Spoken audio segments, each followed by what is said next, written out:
Magdalene Krivopete. Gledališče zatiranih za enakost spolov. Dobrodošli pri poslušanju 8. in tudi zadnjega podcasta v sklopu projekta Enakost spolov je zakon, ustvarjamo enako družbo za vse.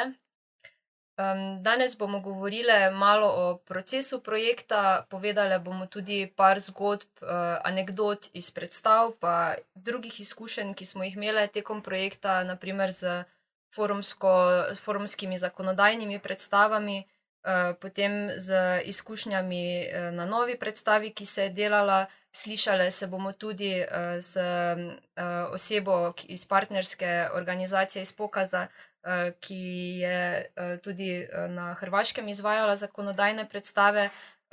Nekaj bomo povedale v rubriki Ena modra o salamijadi, pa potem predstavile še izobraževalna orodja, ki smo jih pripravile tekom projekta, pa napovedale v bistvu, kaj se bo po projektu še dogajalo v sklopu drugih dejavnosti, ki niso več vezane na to, kar smo delale zdaj v tem letu. Z vami smo Metka, Živa, Tjaša, Neja in pa Nežka, tako da lahko kar začnemo, z začetkom, torej da povemo nekaj o procesu projekta, kaj vse se je dogajalo tekom njega, in da naštejemo aktivnosti, naprimer, kakšna je bila zasnova, zakaj smo se projekta lotile in podobno. Projekt Enakost spolov je zakon. Torej, katera bi začela? Bi kaj povedala? Naprimer, Tjaša. Glih mene si najprej potunkala za biti ta let, se pravi, zakaj smo se lotile tega projekta. Ja, v Transformatorju pa tudi Magdalene Krivopete že nekaj let naslavljajo to temo neenakosti med spoli. Zdelo se nam je pa, da je ful premalo izobraževalnih metod ali pa načinov, kako lahko o tej temi ozaveščaš. In se nam je zdelo, da mi lahko to vrzel zapolnimo. Mogoče tako na hitro jaz to dodam, ostale pa povejte še kaj zraven. Ja, Metka bi mogoče povedala o sklopih projekta, v bistvu, kaj so bile neke naše te glavne dejavnosti, skozi katere, bomo tudi sicer podrobno šle tekom podcasta čez to, ampak tako za začetek.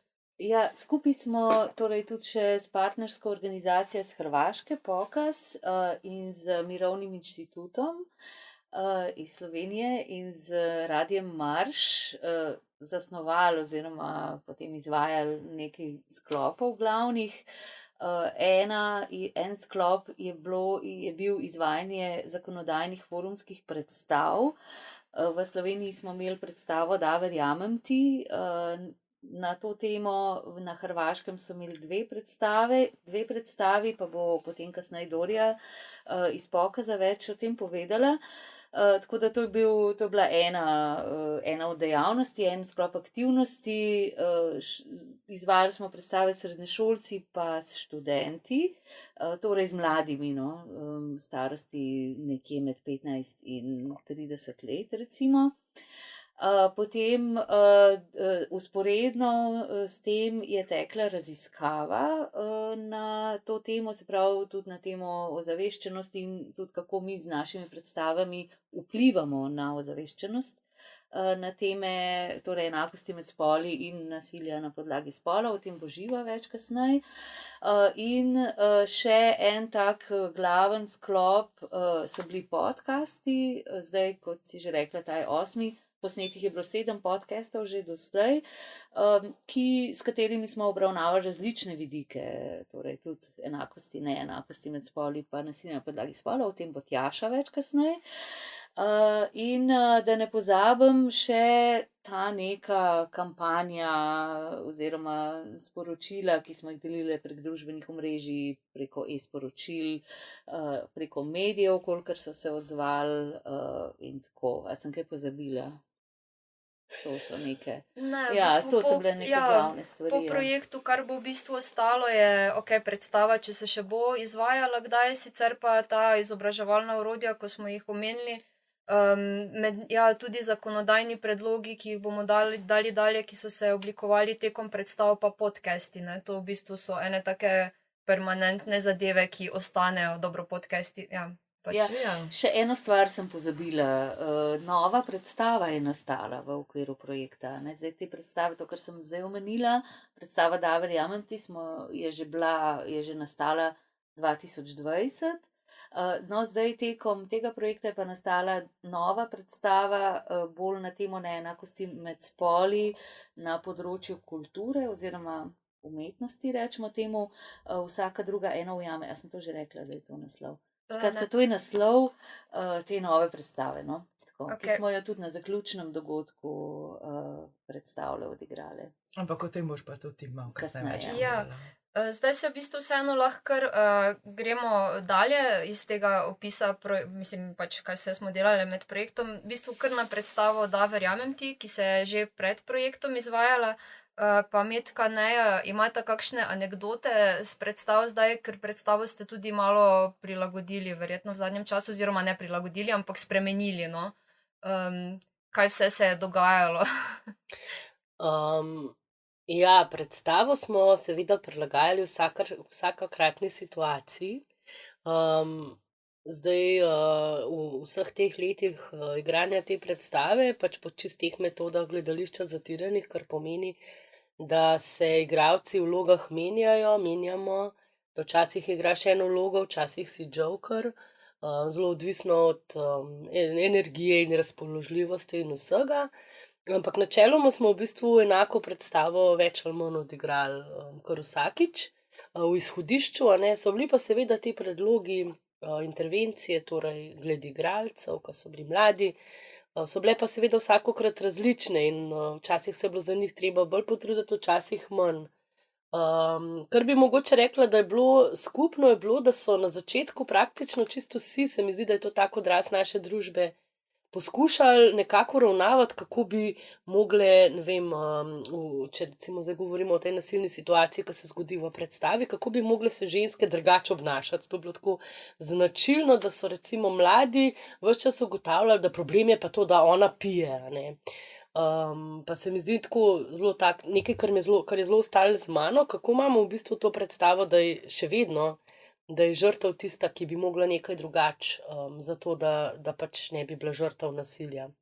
Ampak po drugi strani je bilo pa ravno to namen te predstave, se pravi, da spregovorimo odkrito o teh stvareh, tudi o teh razmišljanjih, ki jih imamo vsi skupaj, in na ta način v bistvu imamo priložnost potem se odzvati na to, ker je to priplavalo na površje, smo mi lahko rekli, ja, ampak a se vam ne zdi, da pač to, da je nekdo pijan, še ni izgovor za to, da ga lahko nekdo izkoristi.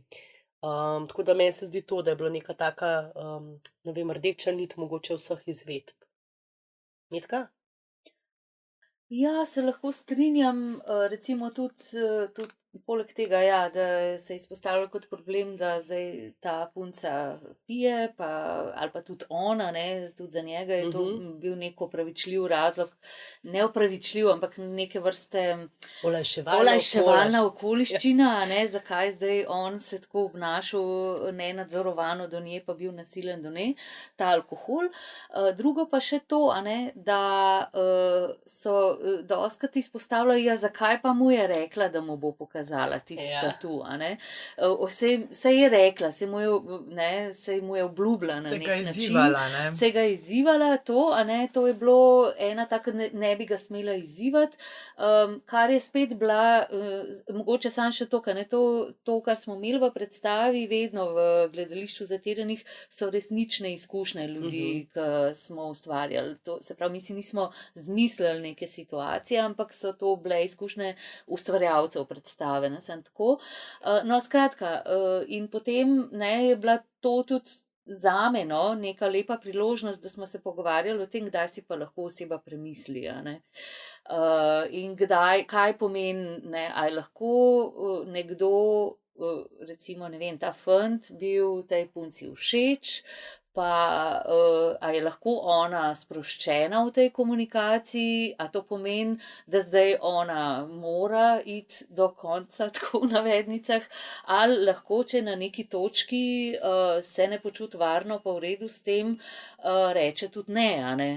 In kdaj se lahko reče ne.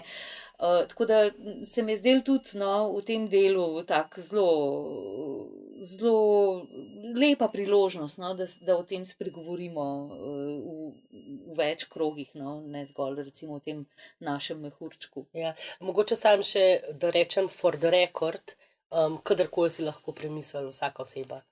Nismo nič omenile, pa se mi zdi pomembno vsakič znova to povedati na glas. In da je slišana, a ne? Absolutno. Meni je naprimer pri tistih predstavah, pri katerih sem bila zraven, mi je bilo zelo zanimivo, sploh pač z srednjo šolo, da je prihajalo do tega prepada med v bistvu tem, ko smo se pač pogovarjali z njimi, potem v tem zakonodajnem delu je bilo rečeno dostikrat, ja, se dobimo v bistvu ful informacij o tem, ful se pogovarjamo o nasilju na podlagi spola in spolnem nasilju, hkrati pa potem je bilo v anketi, se mi zdi pa, da ni bilo to toliko prisotno. Ne vem, ta prepad se mi je zdaj po eni strani zanimiv in tudi v bistvu po eni strani pač to, da se je govorilo dosti o tem, da imajo informacije in vse to, ampak hkrati potem, kaj se je govorilo, ni izgledalo tako, Ta del je meni bil zelo zanimiv. In tu bi se potem navezala na podcaste, kjer se mi pa zdi, da smo potem obravnavali res vsebino, mislim, iz zelo različnih vidikov, z zelo različnimi sogovornicami, ki se vse ukvarjajo s to temo. Ful sem se naučila jaz tudi sama na podcastih, ko sem že mislila v bistvu, da sem seznanjena s temo, ampak sem videla v bistvu, da so naprimer, ena bila neka dognanja, kjer sem jaz lahko nek vozel, ki sem ga imela predtem, zdaj s tem, naprimer, razrešila, ne. Naprimer to, ne, torej v bistvu, da je pri spolnem nasilju, da gre velikokrat v bistvu torej za moč, za prevlado nad nekom, ne, da ni to zdaj, da bi moral iti v bistvu v neke spolne tematike, ne, tu sem naprimer imela en tak preklop, ne. Pa zdaj sem pač ta uvod naprimer naredila, da gremo do podcastov. Torej pač point podcastov, zakaj smo se jih lotili, pač v bistvu bi se vse o tem pogovarjale, ampak Tjaša naprimer, ker si imela to področje malo bolj čez, če bi začela, iz česa smo izhajale, kaj nas je v bistvu zgnalo, na kak način smo zbirale tudi sogovornice. Ja, ful si dobro začela, zato ker meni se zdi, da ena ta gonilna sila je zihar bila, da smo hotele same sebe tudi izobraziti, ne? Da smo opazile, da primanjkuje v bistvu tega, da ti lahko na enem kupu odkriješ, ne, od kje zgodovinsko to prihaja, zakaj, kakšne so razsežnosti, kakšne so posledice. Skratka, to vse smo imeli, pa tudi seveda kam po pomoč, ne, če izkusiš nasilje ali pa če si priča nasilju. In ja, to se mi zdi, da zapolnjuje in to, da smo me pogrešale in to, da tega primanjkuje. To je bila ta glavna gonilna sila. In sem že malo namigala, ne, te tematike, na podlagi tega smo izbirale pol tudi strokovnjakinje, torej zgodovinsko, odkje to prihaja, zakaj do tega prihaja, koliko je to razširjen, kaj so posledice, kot sem že omenila, tudi same smo recimo ustvarile prostor, že kar malo terapevtski mogoče, ne, kjer smo ustvarile ta varen prostor, da smo si ne podelile vseh zgodb, ker jih je absolutno preveč, ampak določene, ki so v tistem trenutku pač prišle ven. In ja, smo tudi hotele na nek način se zahvaliti vsem, ki so spregovorili, tudi v pogum tiste, ki pač samo preživijo, ne, da nismo same. Tako ful enih vidikov, ne, se mi zdi, da so te podcasti se dotikali, kaj pravite ostale.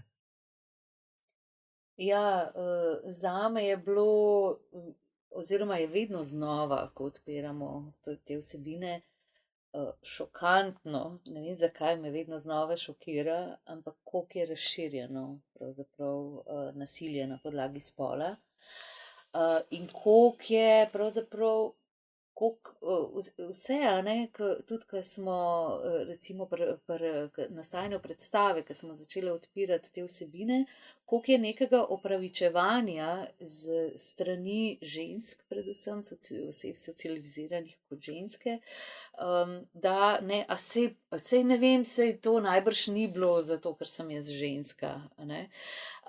In okej, zdaj nočem reči, da vsako nasilje moramo dati pod streho, da je to nasilje na podlagi spola, čeprav pol, ko smo začeli analizirati situacije, različne situacije, ki smo jih, v katerih so se udeleženke oziroma so ustvarjalke predstave spraševale, smo prišli do tega, da je bilo zaradi spola. In ta razširjenost, da v resnici, ko se začnem z ženskami kadarkoli v katerem koli krogu pogovarjati o tem, nisem srečala take, ki bi rekla, da njej se pa še nikoli nekaj takega zgodilo. No, to. Ja, meni je ostalo v spominu tudi, ko smo obravnavali tisto analizo, se pravi, kazni, za taka dejanja, se pravi, za dejanja z področja spolnega nasilja in nasilja na podlagi spola.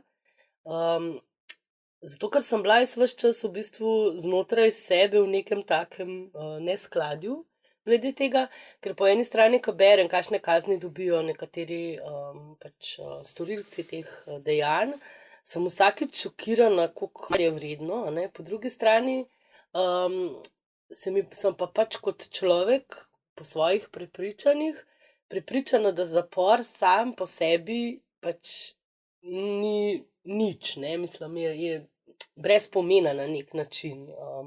In mi je v bistvu s pomočjo tega podcasta sem v bistvu dojela, kje imam neskladje pri sebi, namreč ta umanjko nekega usposabljanja ali pa do usposabljanja, ali ne vem, ko bi rekla, prevzgoje ali kaj, pač teh storilcev, da mi v bistvu ta del manjka, da sam zapor ali pa ne vem, neka prepoved nečesa ali pa neko, ne vem, kazen, ne storita nič, da pač, če se ta oseba potem vrne nazaj iz zapora, še podprt verjetno s trepljaji drugih, kakor saj ženske velikokrat to počnejo, ali pa te ženske so krive, da si zdaj tule v zaporu, da verjetno pač nismo nič spremenili in da v bistvu nam res tako na nekem kazenskem nivoju recimo nam res manjka nekih vzgojnih momentov, se pravi, nekih priložnosti, da bi tem osebam, da bi te osebe ozavestile v bistvu, zakaj je to njihovo nasilje in zakaj ni okej, da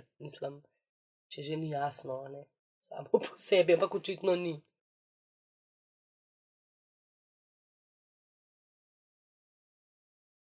No, pa tudi to je bila motivacija, da bi nas to podprli tudi nas v obdobju odraščanja, in podcasti so en tak medij, ki ga lahko uporabiš v razredu, lahko ga uporabiš doma, sam v skupini. In ne samo to, strokovnjakinje pa teme smo zbirale tudi na ta način, da se lahko izobražujejo tudi ljudje, odrasli, ki delajo z mladimi ali ljudmi na splošno, se pravi, od učiteljev do socialnih delavcev, tožilcev, tožilk, ker se je skozi podcaste glih to izkazala, da v bistvu vse ta diskrepanca med zakonom, recimo, ali pa da nekdo dobi pravično kazen, kaže tudi v tem, da se človek individualno s svojimi nekimi načeli, pogledi, indoktrinacijo in tako naprej odloča o teh stvareh in da je ful potreben ne samo v izobraževalnem procesu, da smo tega deležni že zelo zgodaj v času šolanja, vsi, ampak tudi vsi, ki delajo z ljudmi, nujno morajo vedeti te informacije. V bistvu to sem tudi pri mladih zaznala, recimo, ko smo bili s predstavo okrog, da so velikokrat prepričani, da se itak nič ne da spremeniti. Prav tako dobesedno, pa saj imamo že zakone, a ne, pa saj že vemo, da je to prepovedan, pa se še zmeraj dogaja. Ful se spomnim enega mladega, ki je rekel, nasilje je vedno bilo in verjetno tudi vedno bo. Ampak ne, pa sem se v bistvu vprašala, če je to res in prišla do odgovora, da ne, da pač stanje se izboljšuje, a ne, da delamo korake naprej. Ne vem, 10 let nazaj smo sprejeli zakon proti, ne vem, fizičnemu kaznovanju otrok, pa se kažejo že rezultati. Skratka, ne vem, se mi zdi, da imamo samo težavo narediti nek prvi korak v to pogledno. Pa razlika je še seveda, da živimo v časih Boga otroka, boginje ženske pa nismo imeli prav velikokrat v zgodovini, da bi pač spoznali, da tudi pretepanje žensk oziroma nasilje nad ženskami ni ravno sprejemljivo. Tjaša, ker prej sta v bistvu Metka pa Neja že izpostavili mogoče neke izkušnje, ki sta jih imele na podcastih, kaj se jima je vtisnilo.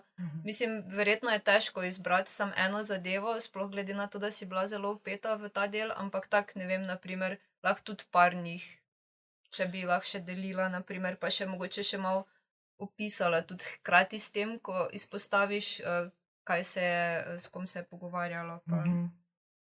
Ja, v mene se je absolutno močno vgraviral prvi podcast in podiranje vseh teh mitov razsvetljenstva na podlagi knjige Silvije Federici, Caliban in čarovnica. Stejo hvala, smo to počeli, ona je prevedla to knjigo. In nasplošno to seciranje zgodovine, ne? Kdaj in kako je prišlo do patriarhata, kakor ga še danes poznamo v bistvu.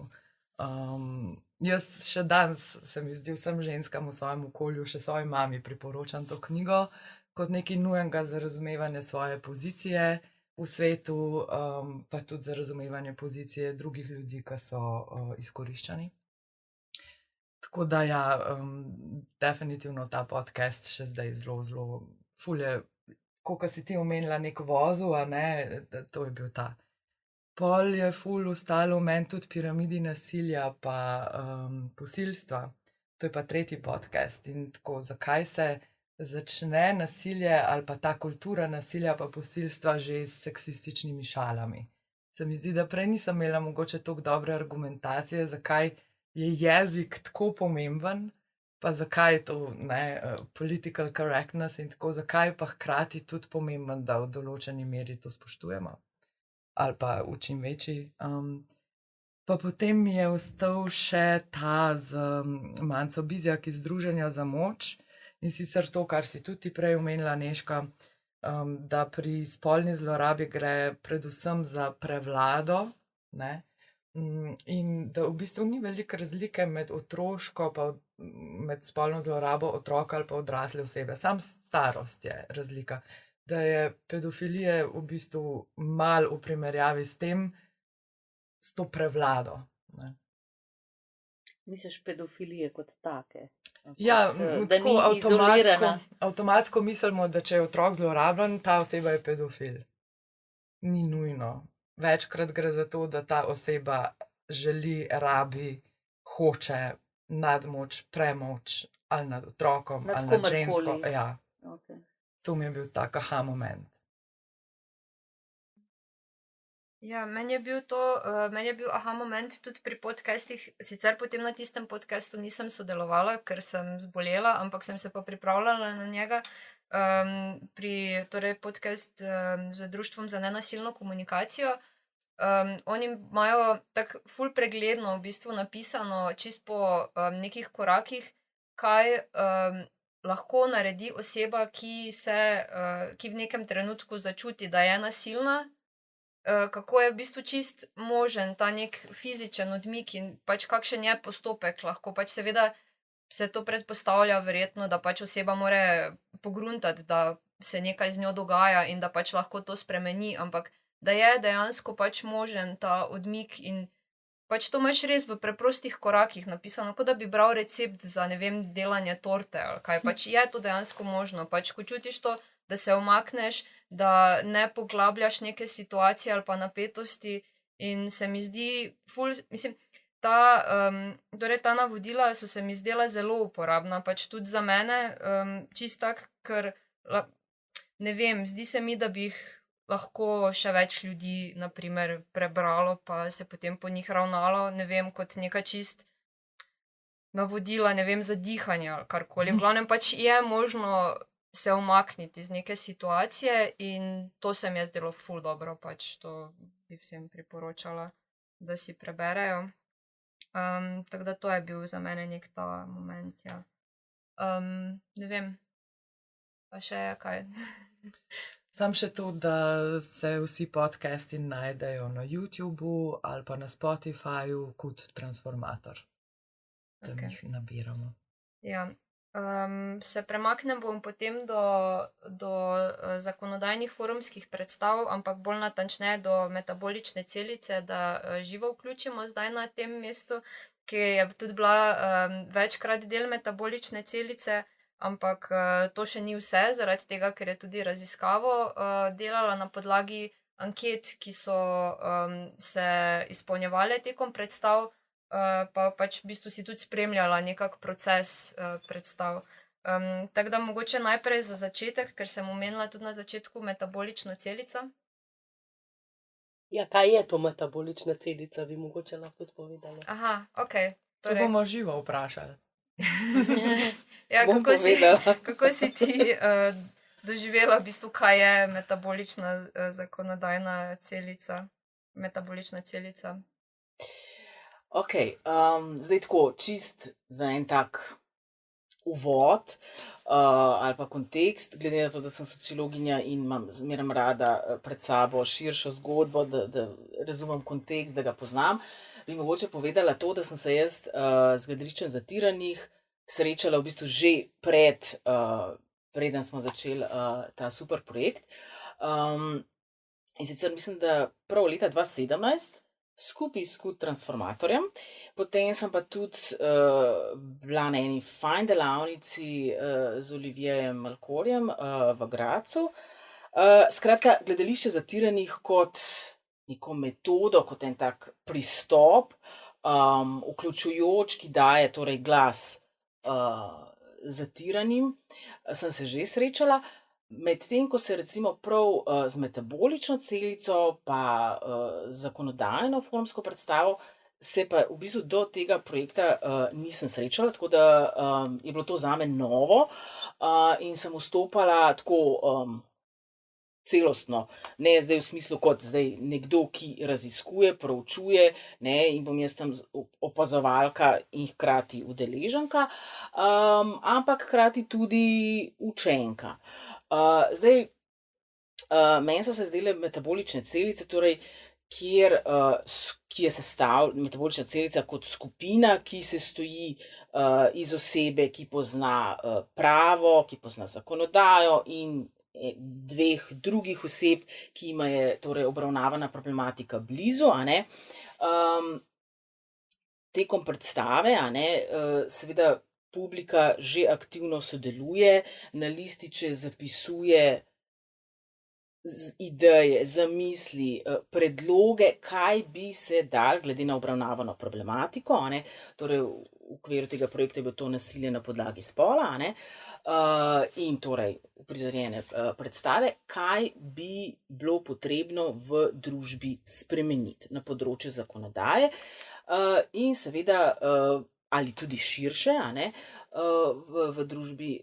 In tako v bistvu publika vsak ima priložnost, da s tem, v bistvu z aktivno participacijo pripomore k naboru različnih, zelo raznolikih idej, ki jih potem metabolična celica tekom predstave zbere in, če rečem tako, prebavi v smislu, da se preberejo čisto vsi predlogi, vse ideje, vsi razmisleki, se jih potem nekako strukturira po tematikah, pogleda, kaj so prav zakonodajni predlogi, kaj so morda predlogi, ki bi bili aktualni ali pa veliko bolj primerni, ustrezni recimo za področje vzgoje in izobraževanja, mogoče poklicnih kvalifikacij, kar je tudi, mislim, da Tjaša omenila glede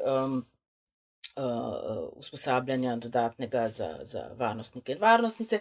Skratka, se strukturira po tematikah te predloge, se jih povzame in potem predstavi publiki, ki potem za vsakega od teh predlogov tudi glasuje, ali ga sprejme v taki obliki ali ne. Skratka, tu je v bistvu pomemben glas vsakega posameznika, posameznice, kot tudi celotne skupine. Torej, tudi ta skupnostni moment se mi zdi zelo pomemben. In seveda tisti zakoni oziroma predlogi, ki pač niso bili izglasovani, se potem lahko jih dopolnjuje, se jih ponovno da v razmišljanje. Tisti, ki pa so torej sprejeti na ravni celotne skupine, se pa potem tudi oblikujejo za potem prav predloge, ki so potem lahko posredovani oziroma so posredovani snovalkam in pa snovalcem politik.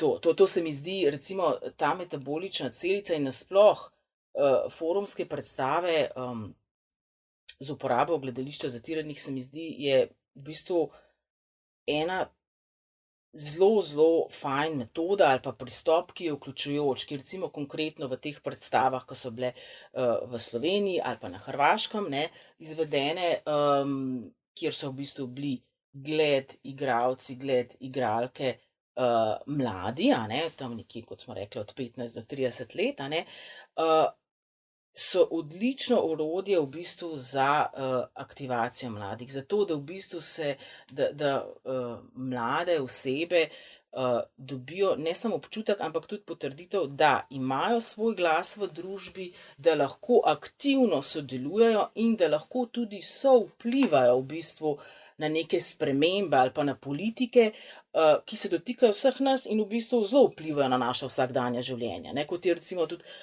naprej omenila, da ta občutek oziroma saj se ne da nič narediti. Tukaj se pa v bistvu s to metodo, s tem pristopom se pa pokaže, da pa v bistvu lahko se veliko naredi in lahko vsak nekaj pripomore. Sigurno mi govorimo o sistemskih spremembah. Ampak vseeno, kaj lahko vsak posameznik, posameznica pripomore k tem spremembam, ki so seveda večje od enega posameznika, ampak posameznica. Samo če nas bo več tako razmišljala, je več možnosti, da se potem tudi karkoli spremeni. Ti si raziskovala tudi v bistvu učinke predstav, tako pred predstav, mislim, tekom anket se to potem, mislim, torej izpolnile so se ankete pred predstavo in po predstavi in potem si analizirala odgovore. A si ugotovila potem tudi glede tega, a so bili kakšni učinki, spremembe, ampak to je en del je pa v bistvu tudi, da si naredila še torej raziskavo torej fokusne skupine med samimi igralci. To sta dve ločeni zadevi sicer, ampak obe dve spadata nekako v to raziskavo. Pa je torej vprašanje, ker torej, a se je videla neka razlika pri, zdaj najprej, če se na predstavo osredotočimo, ali so bili kakšni učinki predstave prisotni pač v odgovorih potem.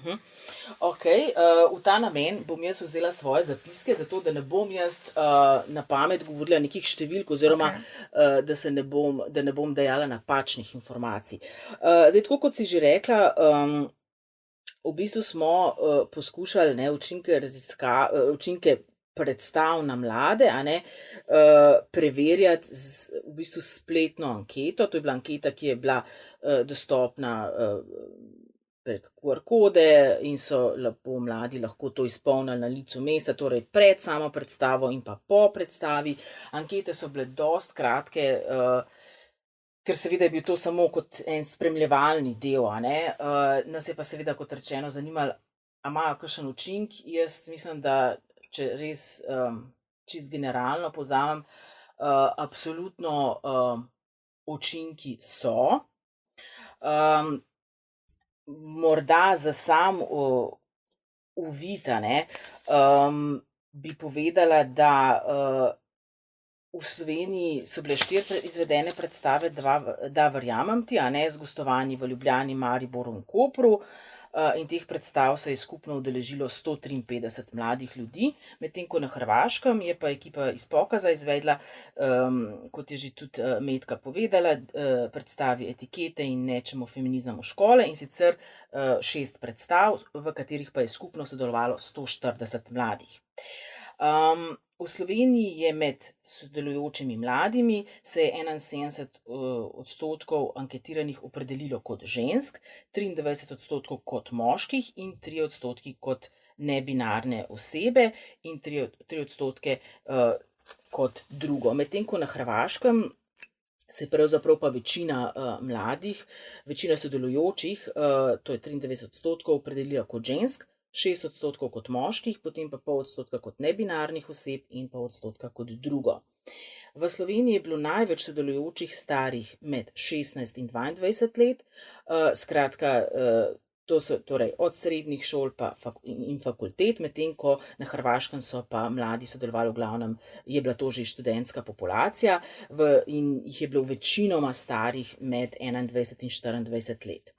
Zdaj, ko smo vprašali vprašanje, kako razumete nasilje na podlagi spola, so mladi v bistvu tako v Sloveniji kot na Hrvaškem večinoma opredelili to kot nasilje nad osebo zaradi njenega spola in izpostavljali povezanost z neenakostmi in pa družbenimi razmerji moči. Je pa še vedno prisotno seveda tudi razumevanje nasilja na podlagi spola izključno kot spolnega nasilja ali pa kot nasilja nad določeno skupino, recimo LGBT skupnostjo, izključno nad ženskami in tako naprej. Pa vendar, kot rečeno, jaz mislim, da poznavanje tega termina je pri mladih. Mislim, da pa je velika diskrepanca, in o tem smo tudi že govorili, med teorijo in prakso. Medtem ko v bistvu, konec koncev, jaz sem prepričana, da če zdaj vprašamo desetletnico, katere vrste nasilja pozna, sem prepričana, da otroci, sploh pa potem kasneje tudi mladi ljudje, znajo našteti vse vrste nasilja. Ampak, ko se pa potem zgodi neko nasilno, ko pride do nekega nasilnega dogodka, takrat so pa lahko stvari drugačne. Od neprepoznavanja nasilja do, recimo, ena velika skupina ljudi je bystanderji, torej priče, opazovalke, opazovalci, s katerimi mislim, da bi bilo treba veliko več delati.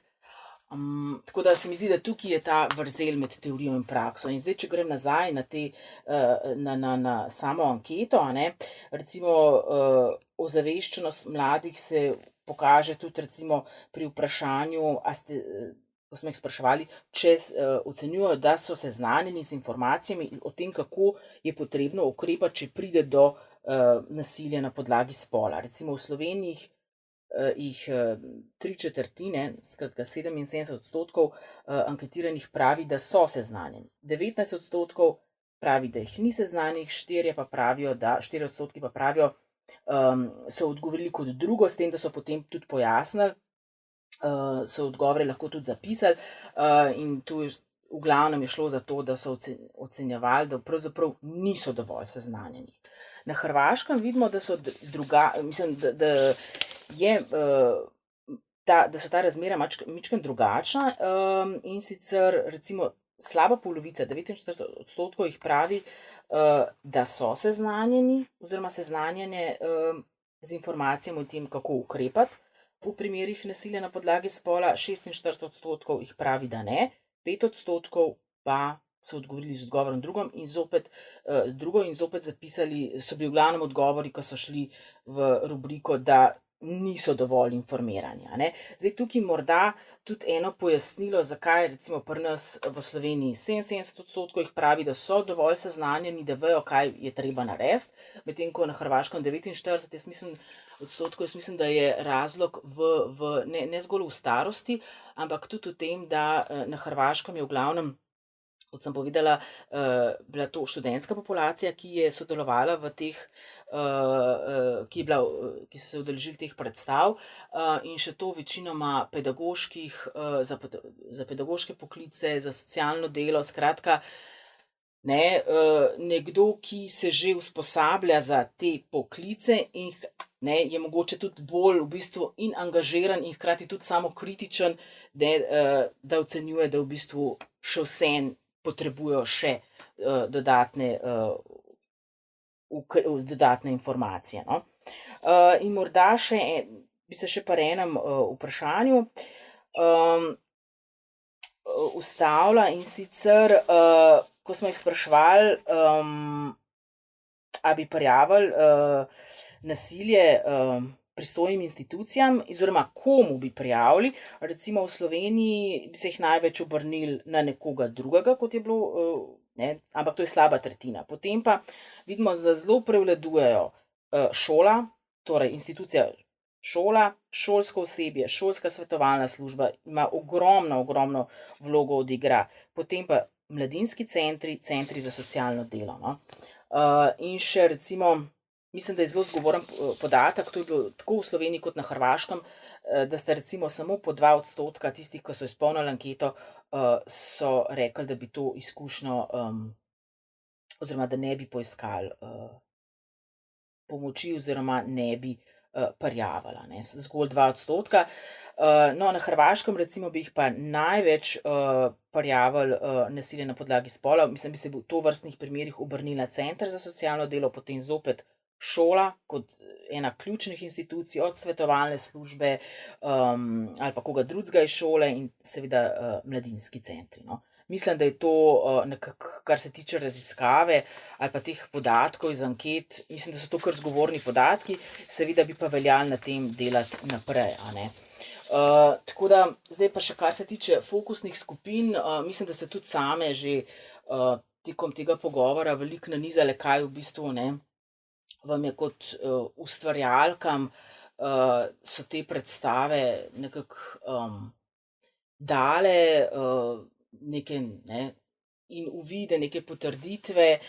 Meni se je zdelo v bistvu zelo, tako meni se je zdela to vse skupaj ena ponovna potrditev, kako zelo je pomembno ozaveščanje, informiranje, izobraževanje o teh temah. Skratka, tega ni nikoli pravzaprav dovolj, no. Hkrati se mi zdi pa tudi problem, da pač nekako, če grem širše, da v Sloveniji mi nimamo sistematičnega in kontinuiranega pristopa k ozaveščanju, torej k preventivnim dejavnostim, aktivnostim ko govorimo o preprečevanju nasilja, še posebej, ko govorimo o nasilju na podlagi spola.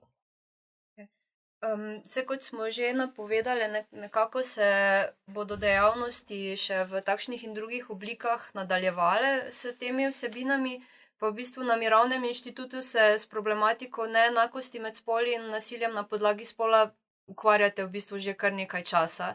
In verjetno bo še vseeno vpeta, mislim, boš vsi vpeta v aktivnosti, ki se ukvarjajo s tem.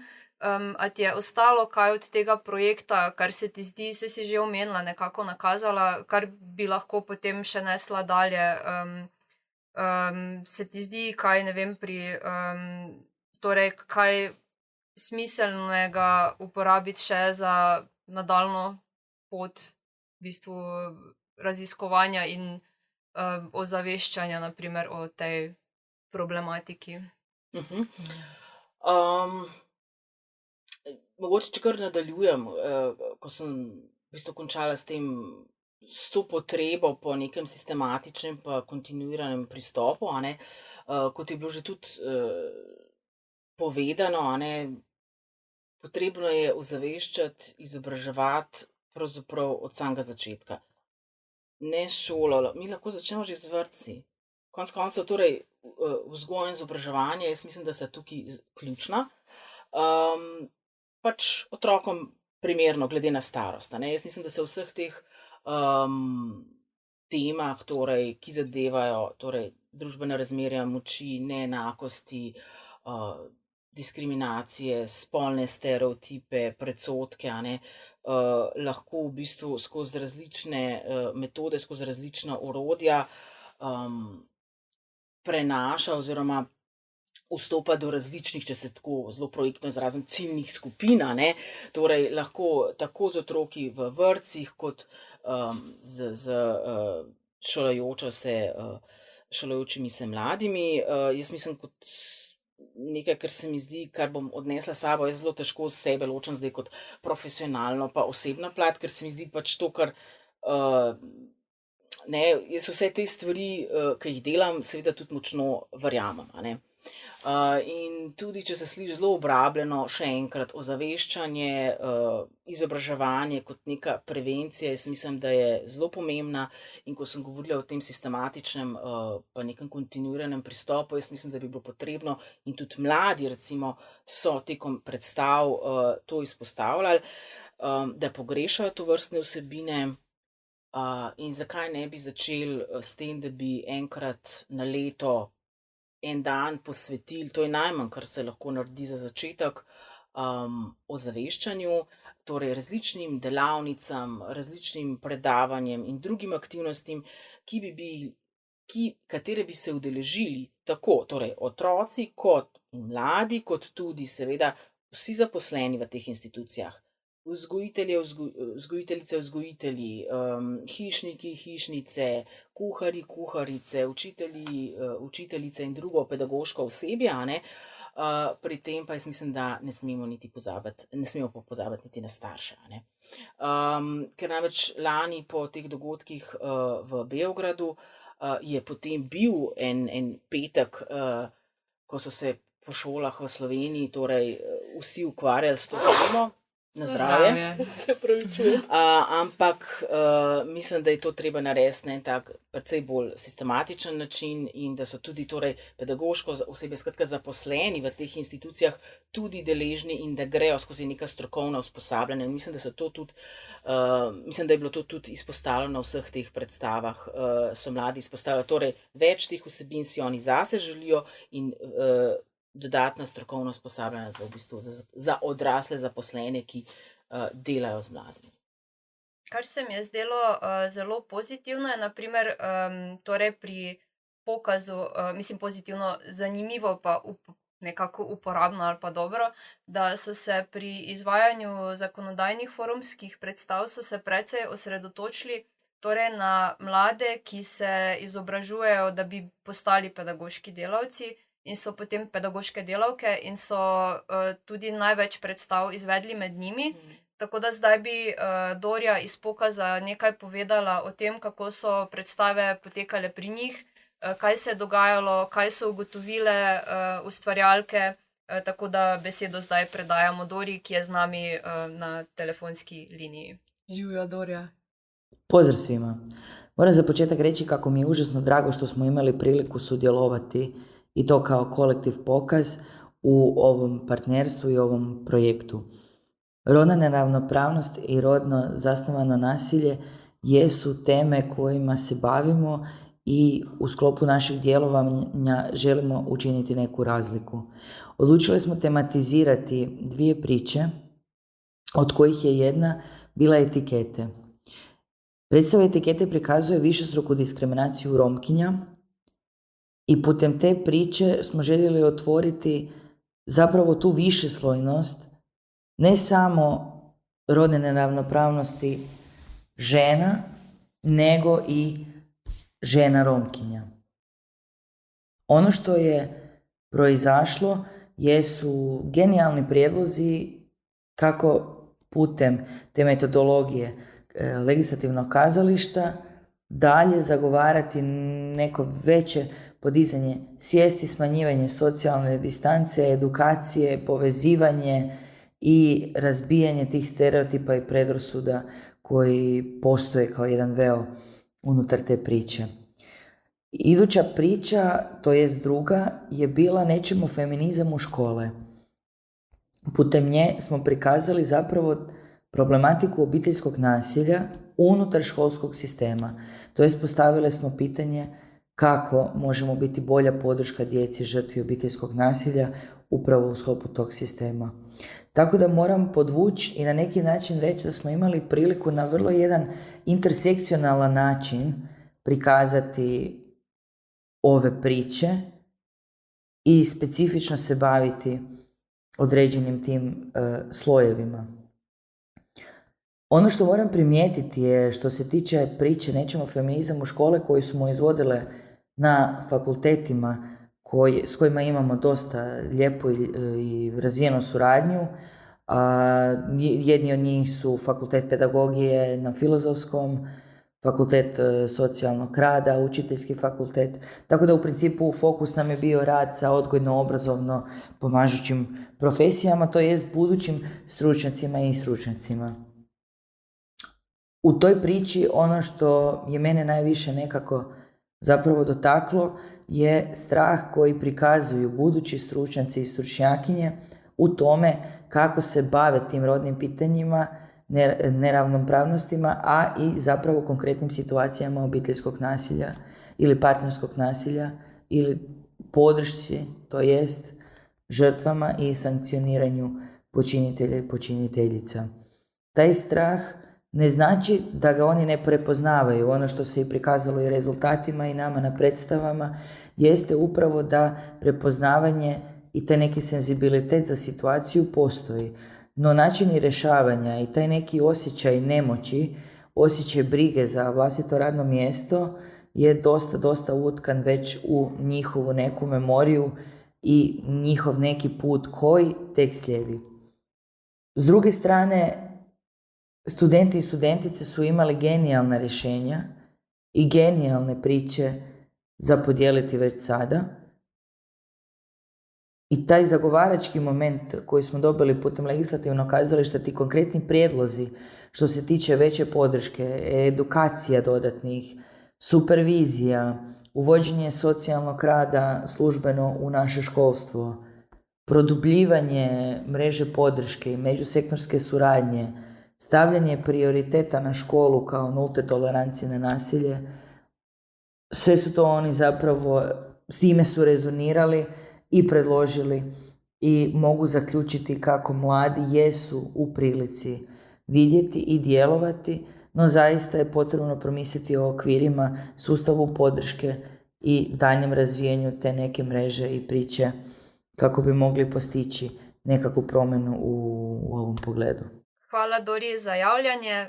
Mi pa zdaj nadaljujemo, da malo presekamo naš podcast z stalno rubriko Ena modra.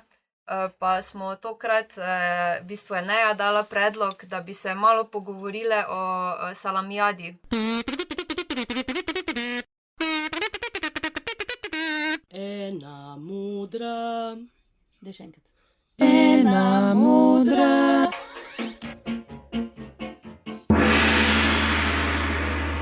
Ja, zdaj to je že kakšen mesec nazaj. Skratka, ne vem, če ste vedela, jaz do zdaj tega nisem vedela, ampak tudi zdaj vem razlog, zakaj nisem vedela. V Sevnici že od 60 let prirejajo tradicionalno, torej salamijado. Letos je bila že 63. salamijada, torej dogodek, na katerem lahko sprobamo različne salame, oziroma moški sprobajo različne salame, torej tekmujejo za najboljšo. Zdaj, kaj je šlo pa zraven, pa sama osebno nisem preizkusila in do letos mi to tudi ni bilo omogočeno. Namreč, že od začetka 70 let je bilo na salamijado vstop ženskam prepovedan. In to zato, ker so takrat moški poročali o grozni krivici, ko se jim zgodi. Namreč ženske, njihove partnerke so na večer na to salamijado prišle jih iskati, da naj vendarle prenehajo preizkušati salame drugih moških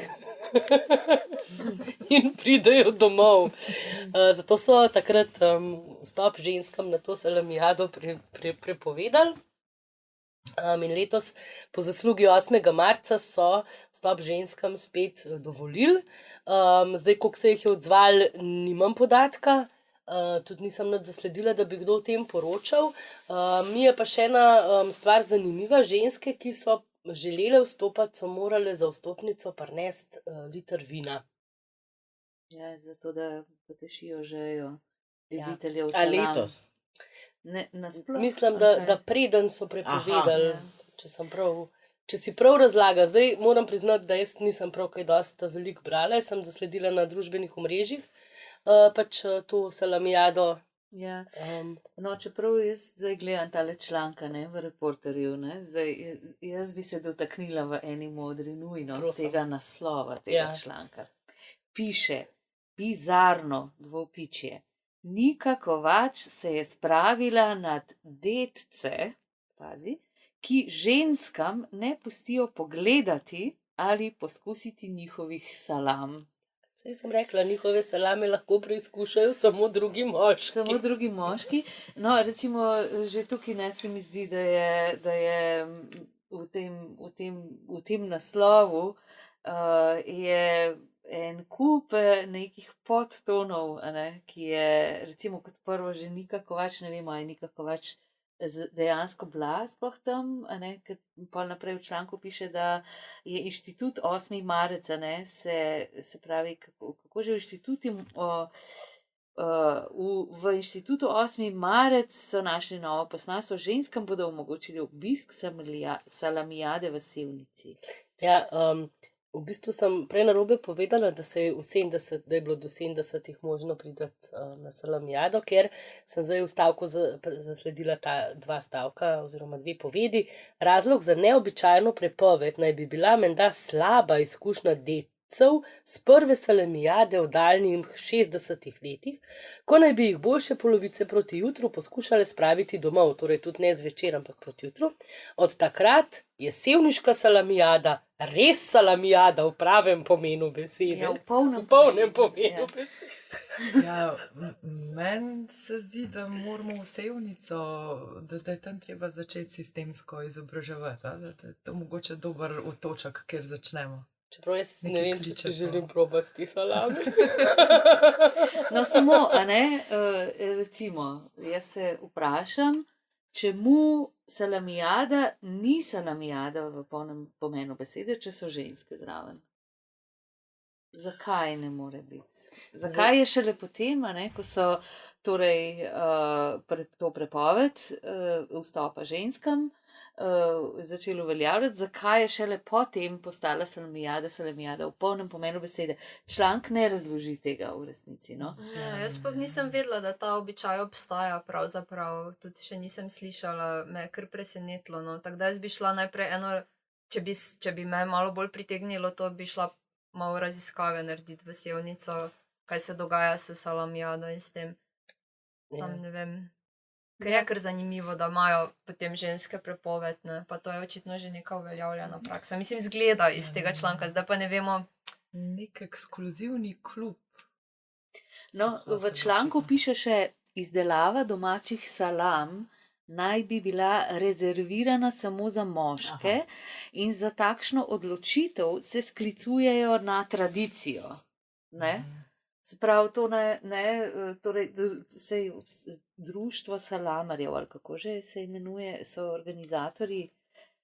Društvo salamarjev Sevnica meni, da je torej izdelava salam rezervirana oziroma ta prireditev samo za moške in se sklicujejo na tradicijo. In tukaj se sprašujem zdaj, ne? Ampak to je mogoče kakšna posebnost sevniških salam, da so sami moški jih delali, ker jaz kupujem namreč odlične salame, ki jih izdeluje ženska, Ja. tako da ne vem zdaj. No, kakšna tradicija je to zdaj, a ne? To je pač se mi postavlja vprašanje. Meni se to vedno postavi vprašanje, ko slišim tradicija, ker običajno ni nič drugega za tem, pač sam tradicija je navedeno in to je to, to bi moralo biti dovolj, ne? Pač jaz bi to morala dojeti, kot da je to dovolj. Sam ne vem, kaj to pomeni, mislim, velikokrat. Ja, to se dostikrat zdi, da je nek argument, a ne? Ja. Ki pravzaprav jaz še nisem doživela pojasnila tega argumenta tradicije, to je zaradi tradicije, ali pa tradicionalno, ali pa tradicionalno spolne vloge in tako naprej. Ampak odkot izhaja ta tradicija? To je taka neka velika uganka, se mi zdi. No? Ne vem, kdo bi, če bi nam kakšen moški uspel lahko to pojasniti. Ima nekdo, ki je iz Salamijade, verjetno. Mogoče so pa hoteli uravnotežiti malo to, da večina žensk skrbi za prehrano skupnosti, veš, pa so hoteli, bomo pa mi salame delala, ne, da se malo uravnoteži. Gotovo, ja. Ja, to je ta tradicija, pol misliš. Niso znali reči, da jih bom danes jaz kostil skuhal, so raje rekli, bom jaz salamo naredil. Da nam treba kupiti. Ja. Ja, evo. No, meni je to kar skrajno bizarno. Mislim, današnja ena modra je bizarno modra. Ne vem, ali se premaknemo dalje Dajmo. na torej projekt. A lahko sam še nekaj Ja, rečem? daj povej. Salame za vse, ne le za moške. Tudi za vegane in veganke. Okay, to še pristavim. Zdaj bi jaz nekaj povedala še o izobraževalnih orodjih, ki jih pripravljamo ob koncu projekta z navodili za uporabo tudi. Tako da, če koga zanima glede tega, nas lahko KUD Transformator kontaktira. Kaj pa vključuje ta paket izobraževalnih orodij, pa so torej zakonodajne forumske predstave. To v bistvu se lahko več priročnikov sicer že obstaja na to temo, oziroma predvsem na gledališče zatiranih, pa na razne oblike predstav znotraj njega. Potem pa smo, kot že omenjeno, torej posnele 7 izobraževalnih podcastov, ta je 8, ki nekako povzema ta sklop, ki so že dostopni, ampak bodo tudi v tem paketu, da bodo pač na enem mestu. In potem še smo torej tekom predstav zbirale zakonodajne predloge, jih potem na koncu nekako sortirale po vsebinskih sklopih in nekaj smo jih že tudi predale torej odločevalcem. Jih še pa bomo v bistvu en sklop po koncu zadnje predstave čist pač naslovile, v bistvu bomo vse možne odločevalce glede tega. Oziroma relevantne. Relevantne. Tiste, ki so za Ja, posamezne ja. predloge relevantne. Kaj še bi glede tega rekla? A še ima Kira kaj za dodati, ker mislim, da sem nekaj ključnega spustila. A lahko jaz nekaj, Ja. mogoče, meni se zdi ful zanimivo, kako so bili v bistvu predlogi dosti usklajeni. Kamorkoli smo šle, so bili predlogi tako tematsko kar podobni. Zelo so se ponavljali, ja? Ja, Mhm. to mi je bilo tako ful zanimivo, no. A jih povemo, ena Ja, par? saj, ja, to bi zdaj v bistvu lahko jih naštele. Mi smo jih sicer zdaj v tem zadnjem sklopu smo jih oblikovali 11. Te zadnji, ki so še prišli zraven, so v bistvu se bolj vezali na delo v kulturnem sektorju, ampak že prej smo v bistvu jih kar podobne nekako lahko izluščile. Zdaj jaz v bistvu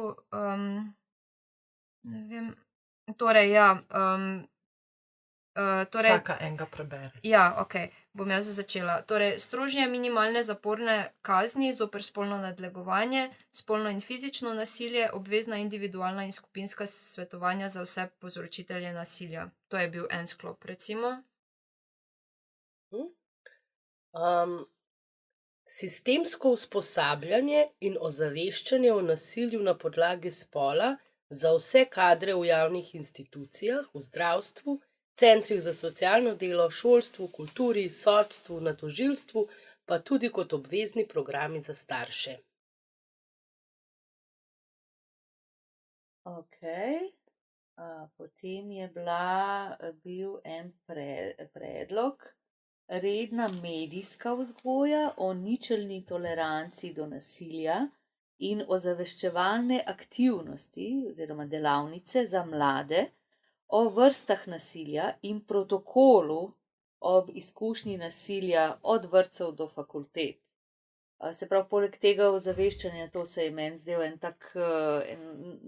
tako orodje, ki bi bilo lahko zelo v pomoč, če bi ljudje imeli neke korake, tako kot si ti prej rekla, Nežka, za povzročitelje, ne, kako lahko nasilje ustavijo, se pravi, neke korake, kaj pa naredim, če sem deležen nasilja.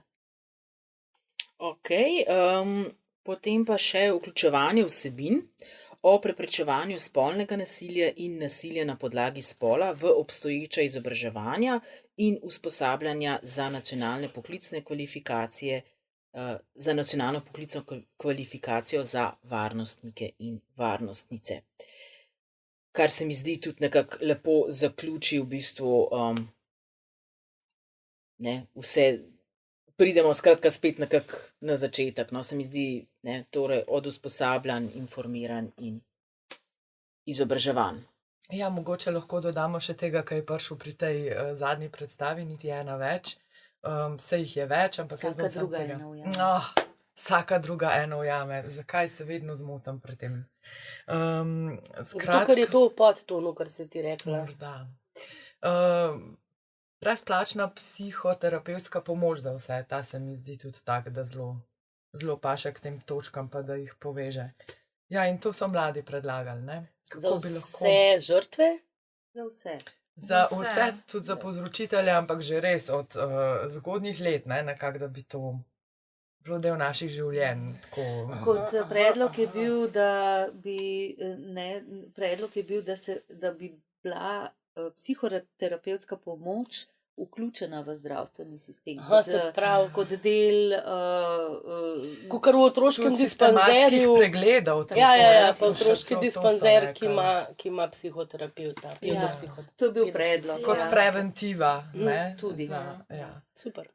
Meni na tej zadnji predstavi me je ta predlog, naprimer, mi je bil ful zanimiv. Torej, intervizija za umetniške kolektive v umetniškem procesu vedno sodelujejo vsaj 3 osebe. Ta se mi je zdaj ful zanimiv predlog, ker se ga nikoli nisem spomnila, ampak ne vem sicer, če je izvedljiv dejansko, ampak je pa zelo zanimiv, ker razbija to nekako intimnost, v katerem se lahko precej nasilja zgodi, ne? In v bistvu doda še eno dodatno oko temu in nek nadzor. Tam je bil ful zanimiv, recimo. A se lahko potem kar navežem, bi še kaj rekla glede na zakonodajnih predlogih, ker drugače sem to nekako želela uporabiti, da se še navežemo na predstavo, ki je nastala tekom procesa, tekom projekta Vsaka druga eno ujame, ki si jo že omenila. Vsaka druga eno ujame. Metka. Pa ne, obidve sta sodelovali pri predstavi, jo so ustvarjali.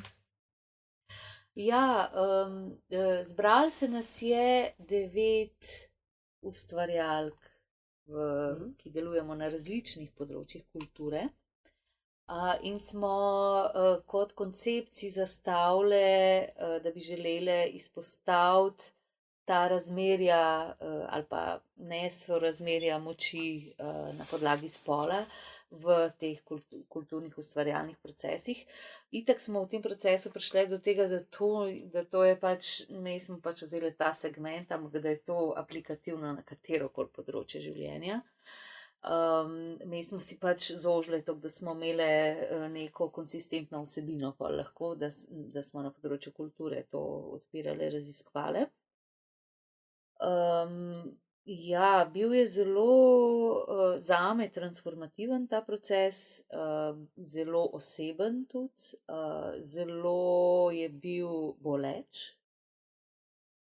In ta izdelek, ta predstava, ki je nastala, res odpira neko brezno, meni se zdi, da je, mislim, hkrati je pa tudi estetsko zelo zelo lepa. No? Mm. Mislim, zelo je lepa, zelo je Metaforična.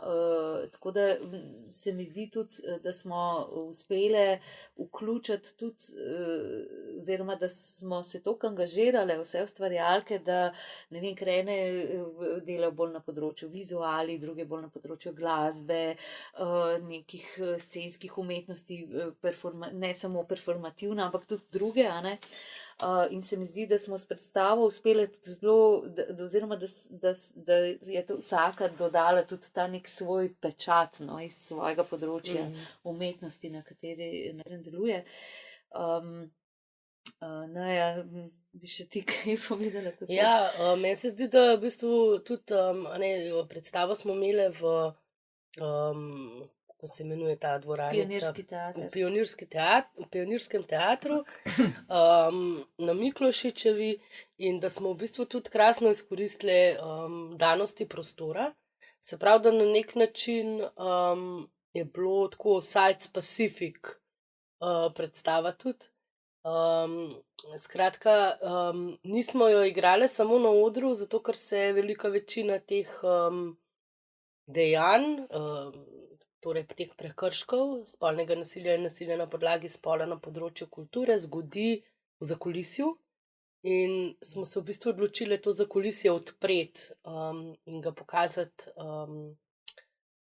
gledalcem, ki so v bistvu lahko tja vstopili in poslušali to zelo intimne zgodbe. In v bistvu bilo zelo zanimivo, zato ker smo na predstavi prvič, seveda imeli gledalce, mislim, se to je velikrat, ampak tukaj se mi je zdelo pa v bistvu prvič tako nekaj posebenega, zato ker res nismo vedeli, kako bojo v bistvu reagirali na to, da mi ponavljamo zgodbe ena druge.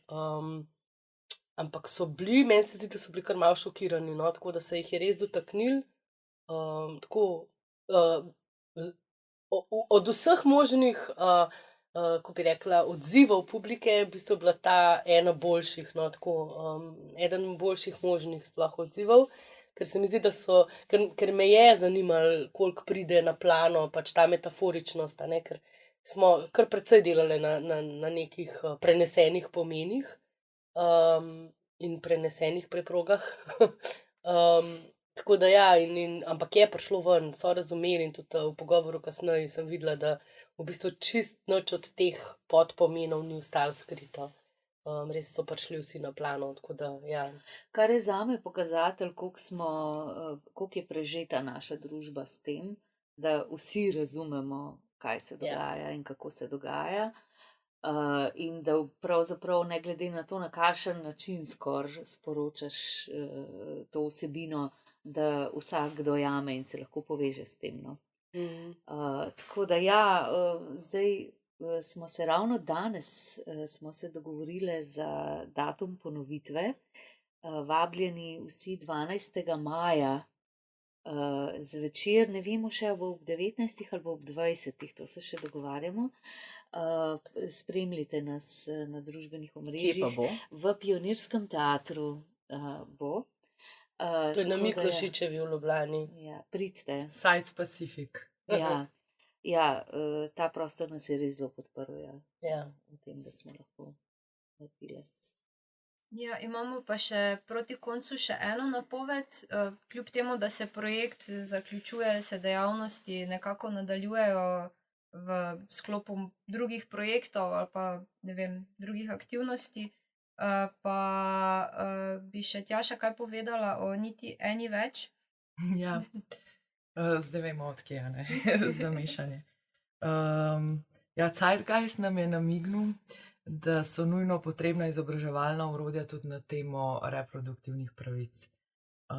Tudi s pogledom na zgodovino. In tokrat bomo, oziroma smo se povezali z ustvarjalkami sektorja Ž, z Radia Študent. Z njimi bomo Magdalene Krivopete posnele nekaj novih podcastov na to temo. Nastala bo tudi nova gledališka predstava s tehnikami gledališča zatiranih in morda tudi drugih. O zaveščevalnih trikov se bomo učile pa od Amnesty International. Tako da ja, vabljeni vsi, da nam sledite naprej. Vabljene. Jaz se nam vsem zahvaljujem za ta pogovor in za snemanje in za projekt in vse. Na konec bi še dale samo par informacij, kam po pomoč v izkušnji nasilja. Pomembno je poudariti, da v izkušnji nasilja nismo same, da smo močnejše s podporo. Dobimo jo lahko naprimer v ženski svetovalnici, v društvu SOS telefon, v društvu za nenasilno komunikacijo, Združenju za moč in pa na tom telefonu. Hvala, Nežka, za to povezovanje danes. Hvala vsem.